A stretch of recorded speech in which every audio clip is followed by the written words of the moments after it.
now we had end of year testing, and now we're retesting kids in EOGs and EOCs. So they have a week and a half of summer school, and then they get to take the little test again. Where are you at? I'm in a charter school in Oxford, North Carolina. Oh, okay. Okay. Well, a guy from Oxford stole a girlfriend from me one time. I have bad feelings about Oxford. It's very nice now. Yeah, so it's been a hectic month for me because I do all the testing for the school, and plus I'm the AP coordinator, so it's plus I still teach, so there's like I just feel like my head is. I bet. Well, I tell you, I will say that I think test coordination is one of the great preparations for principalship, because you learn so much about the way things are set up and how people do things and what they have to know and what they don't have to know. It's a great training ground. I've learned a lot. Yeah, and it's gotten so picky about. Like I was telling my last class, I just got a request to be a proctor at one of my old schools the other day, and I had to say no chance. Yeah, it's about as exciting as watching paint dry. Yeah, oh, it's awful, and I knew they'd stick me in like one of these EC deals where you just the kid doesn't know anything, and you got to act like he does, and just horrible. I understand all of the rules and regulations. It's really, but I just enforce them. I'm the enforcer. Well, and they're there for a reason. I mean, I do realize that. Way back when I started, way long time ago, I was a proctor for a third grade test. Back in the days when the third grade test was read aloud, and I mean, then the teacher basically read the question, 4 answer choices, and she would just emphasize the correct answer every time. Oh my gosh, that's our worst nightmare. Well, yeah, of course. Holy cow! But she sure did it. I was sure in there watching. It was very uncomfortable. Well, next time you do that, you blow the whistle. Well, that was I was like 22 and not exactly at the height of my game. So if I was doing it now, it'd be a definite whistleblower. Yeah, that's right. So anyway, we got a few people, I think enough for a quorum. We're going to get started here. Thanks for all of you who showed up tonight. First, let me make an announcement. Tomorrow I'm going to have outpatient surgery for hernia, which I'm not too worried about, except the fact that I probably won't be able to sit at my desk and grade your voluminous rate of turned in items. Very impressive, I must say. It's like I've never seen so much work completed in such a short time by one group of people.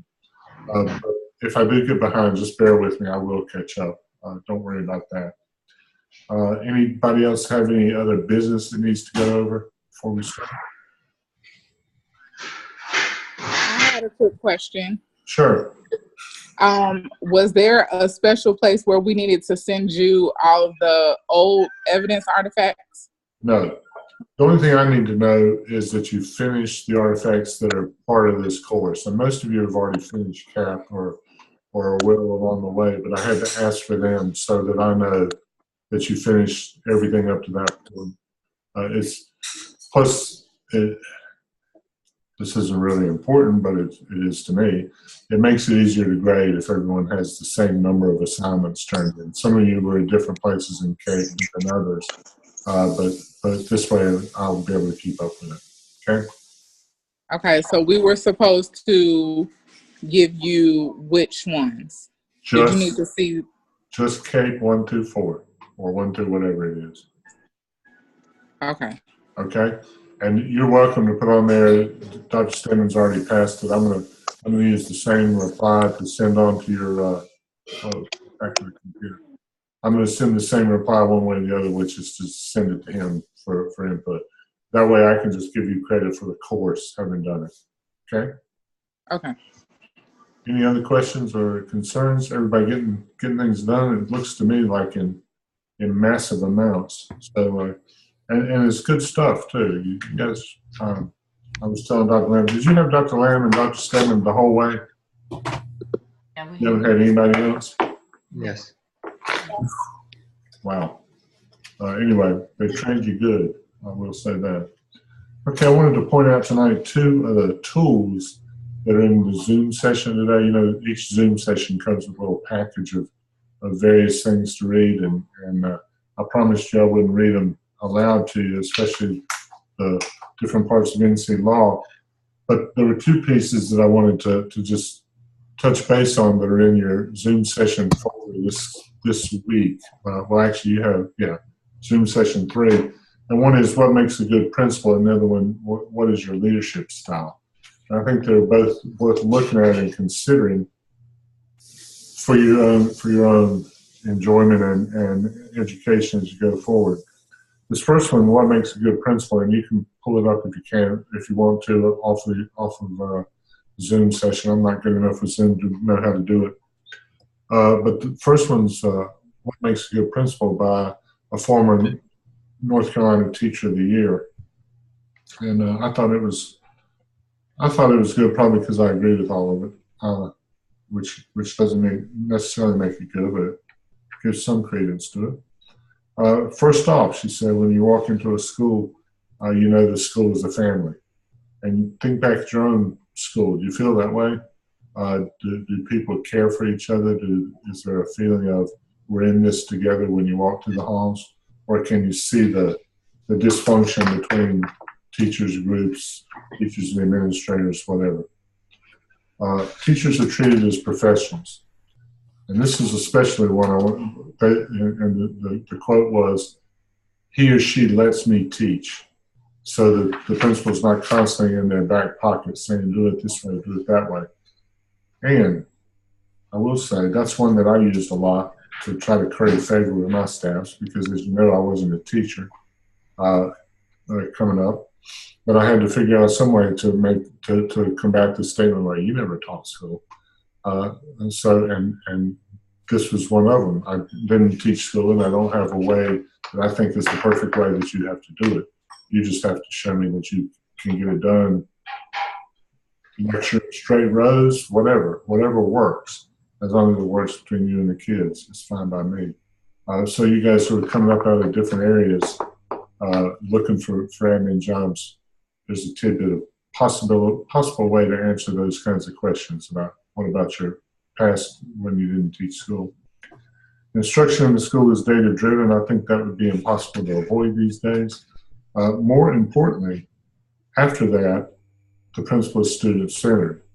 He or she knows kids' names, knows about their families, knows about what they've done recently, knows about their exploits on the ball field the week before, whatever. He or she knows their kids. And I put those two together because we have I'm going to get on my soapbox a little bit here. We're at a time in history where data is overwhelming the people part of our business, and it bothers me how many principals that I talk to or hear from these days who don't get out, who are in their office all day long, who don't get out and meet their kids. It's first and foremost a people business. Whether you're collecting data and working with it afterwards is fine and should be, but you can't do that where someone just becomes the faceless, white male in 10th grade sort of thing. Okay? They reach out to families. Good principals are not afraid to talk to parents. They have ways of getting in touch with folks, but they don't hide themselves in their office, and they bring parents into things like school improvement team, like into budget decisions. The school is, in my opinion, not mine as principal, not yours as teachers. It's the community's. And if I don't invite the community in, I'm missing out on a major source of possibilities for our school. Great reservoirs of energy. The best principals are there all the time, right? And they're always doing something. They don't walk past a piece of paper thrown in the hallway. They stop and pick it up. They don't dump Friday night football on their APs. They're there too. Plus, they're in every meeting after school. They do everything that you might see them doing. They start early, work late. And if you don't want that job, then you probably should just add this certification to your list and then not apply. If you want that job, then you probably should just add this certification to your list and then not apply. If you don't want that job, then you probably should just add this certification to your list and then not apply. Promote school spirit and teamwork. That again is part of being a community, I think. Developing leaders. I think one of the most important parts of being a principal is developing the next generation of leaders. I'm really proud that I have 8 former assistant principals, and 6 of them have been principals since, and only 1 who didn't want to, and there's 1 who's still waiting, haven't gotten there yet. I think it's a big deal, and I think it's important that you push your team to do better for themselves as well, because they're the people that do the work. You know, the principal is the figurehead. The assistant principals, the facilitators, the people who coordinate testing. Those are the people who actually do things. Principals don't teach. They don't teach anybody anything. So they're not going to make anybody a better reader. Not going to make anybody a better mathematician or better at sports or whatever. And that's why I agree with that sheet. The other one that I suggest to pull up is what's your leadership style? And that's by Kendra Cherry. And this is just for your own personal use. When it comes to decisions, how your rules for working with a group, do you have the final say? Do you make the final decision but accept a lot of input, or do you actually live by what the group says? And those are all perfectly legitimate ways to manage and lead. But you ought to know about yourself, and you ought to be truthful about it. Someone wrote a discussion board this week about a principal who had taken over, who prided him or herself on their open door policy, and then just got bombed in the teacher working conditions survey because he or she, I don't remember, did not communicate with their staff, did not lead through group work. Instead, they saw her or him as just an authoritarian. Consider suggestions made by others in the group. Do you listen or not? And if you're not going to listen, why do you bother having them? And I mean that sincerely. You really shouldn't waste people's time if you don't plan to listen. And you should tell them, this isn't a group decision. This is my decision, and I'll be standing by it. And this isn't time for democracy. And sometimes that's the case where it has to be. And other people, it's your style, and I hope it works for you. Comes to giving orders, I tell them, how much do you monitor members of your group? Which best describes your approach to motivating team members? What do you think group members are most motivated by? Do you accept input from other group members? When things go wrong, what do? Do I go off by myself, or do I ask people for help and ideas? I want my people in my group to feel what? Leaders can succeed by what? 3 choices: giving clear orders, helping people reach their potential, or leaving people alone to do their own thing. Some of us are better off other ways. Best decisions are made by the leader, come directly from the group, or involve a group. Conscious decision. Take your time, look through it. Make sure you know thyself. Who said that? Was that Thoreau? Anyway, know thyself when you go into this job, because there's going to be a lot of pressure and a lot of emphasis on doing the right thing all the time. Okay? Anybody have any questions or concerns or thoughts about leadership and leadership style and what makes a great principal? How many of you have great principals? Yeah? Okay. Anybody else? Nobody? I wasn't a great principal. I was an okay principal. Any others? I have an okay principal. You have an okay principal. She's Pardon? some of the dictatorship that was going on for the past couple of years, and the morale that was really low from a principal that was very harsh with her criticisms and would belittle people in front of others. Really? So she's really working against that, trying to like build people back up and everything. But, you know, with that, you know, she's trying to run a really big school, and she's good with encouragement. She's good with working with everybody, trying to pull people in as a team. The communication part is kind of a little weak. She sometimes will forget or neglect to email people back when they're asking her things that are going on for the day, several days in advance even, or not let people know that, you know, like the whole team put on a field day for 1,100 students. It took 2 days, and she never even one time said thank you or recognized the team that put it together. And Yeah. so little things like that. Sometimes you know, but it's hard, and she's new to this school and new to the staff, and, you know, I think next year will be even better. It's also hard to follow an authoritarian principle because people tend to begin to like to be told what to do because you don't have to be responsible that way. You just blame on him or her. Yeah. It can be a job. Plus, when you start trying to give positive strokes to people, you can get behind on that. and then suddenly, well, he said she was good, but he never told me that. And suddenly we have all these jealousy issues going on too. So it can be risky. Any others have any great principles? Chris left. I was going to give him to define his. I never worked for a great one. I had a great one year, for a couple years.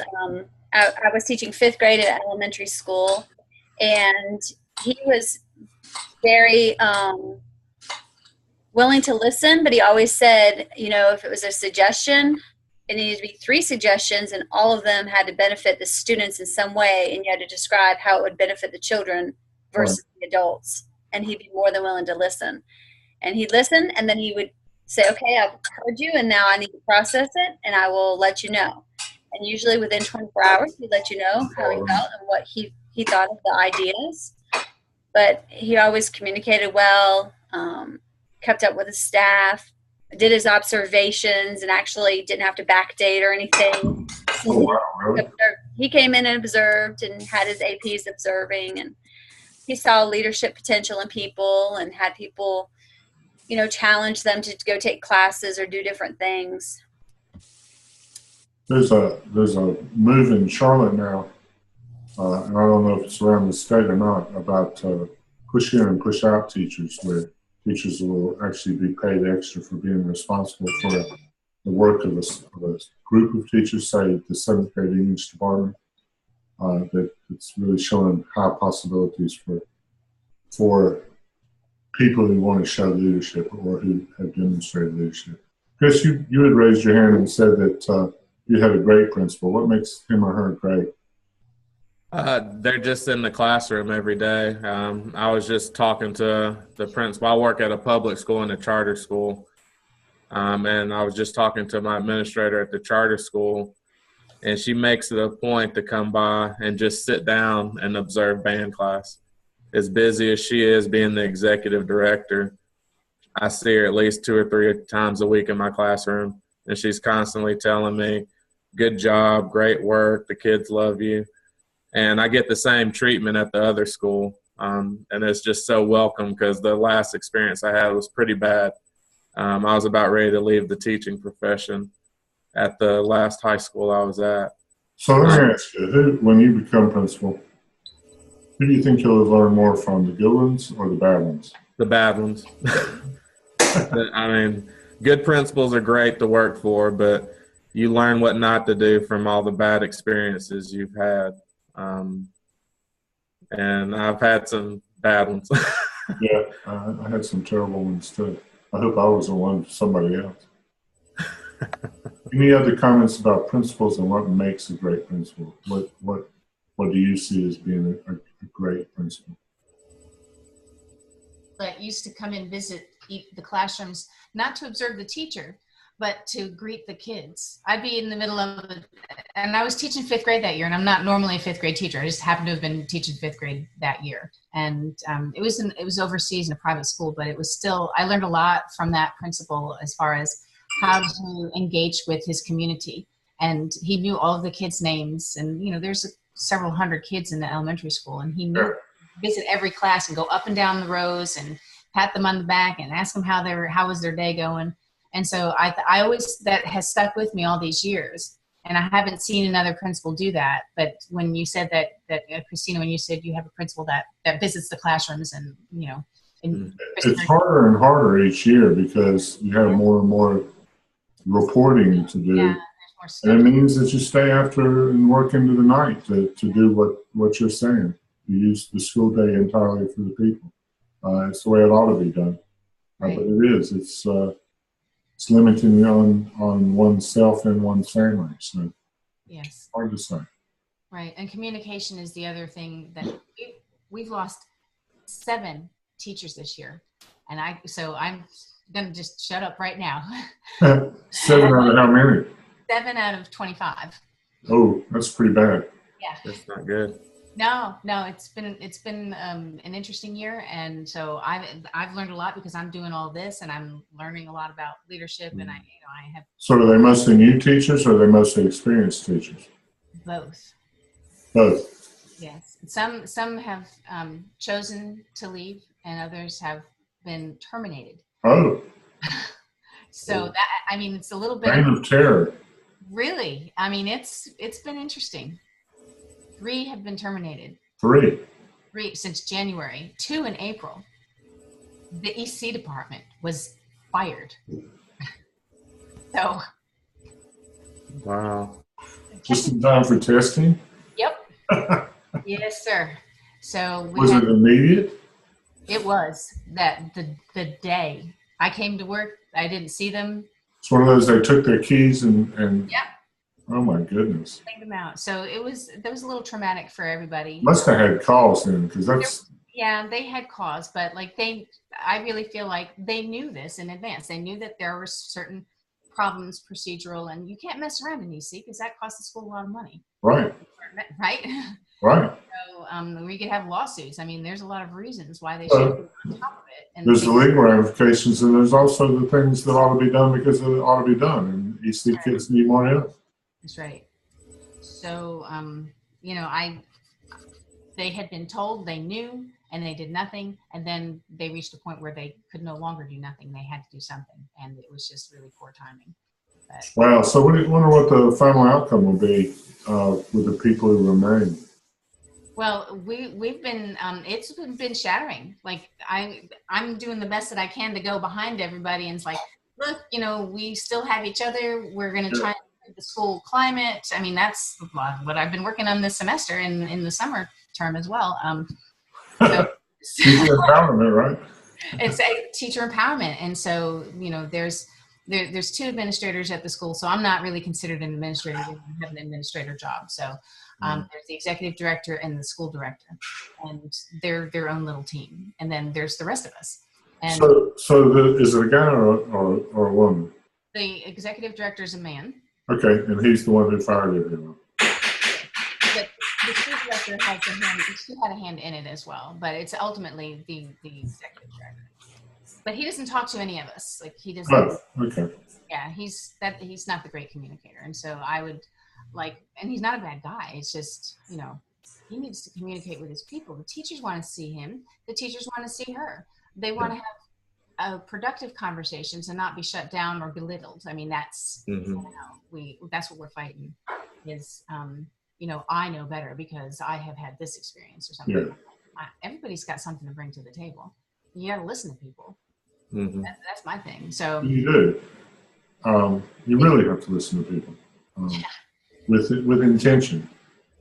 Sometimes you have to listen to people while you walk down the hall really, really fast while they walk with you and they're telling you. But you have to actively listen while you're doing it. That's right. Well, I hope you've learned a lot from this experience. Number 1, do not fire your EC staff right in time for testing. That's really an error. Yeah, that's not good. I I think I've got a whole new white streak going on in my hair up in I here. bet. Any other comments about what makes a great or even a good principal? Okay. With that, I will plan to see you next Tuesday night. I'm assuming that I'll be up and able to sit in the chair by then. So in the meantime, have a good close to school. Is everybody still in school or you out? Anybody Still out? in school. Yeah. So, see, I should know that, but I'm glad I don't. Anyway, have a good week and I'll see you next Tuesday. You guys take care. All right.